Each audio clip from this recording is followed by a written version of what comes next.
Здравейте, добре дошли първо. Казвам се Косто Томов и съм общински съветник от град Мездра. Ученик от Мездра щупи рекорда за най-млад общински съветник в държавата. Косто мисля, че отговаря на профила на средностатистическия общински съветник.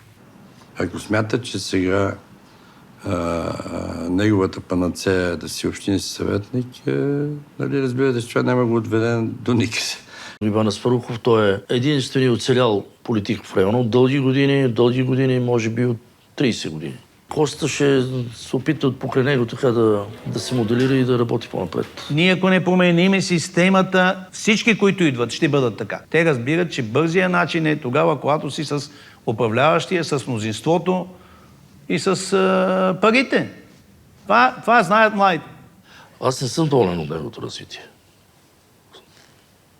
Има много неща да направя. Значи аз мога да му напиша 4, но не повече. Аз няма да се изненадам, да кажем, ако след време натрупа достатъчно ресурс, да се кандидатира и за депутат, както е бил дядо му. Все още не е депутат, само общински съветник.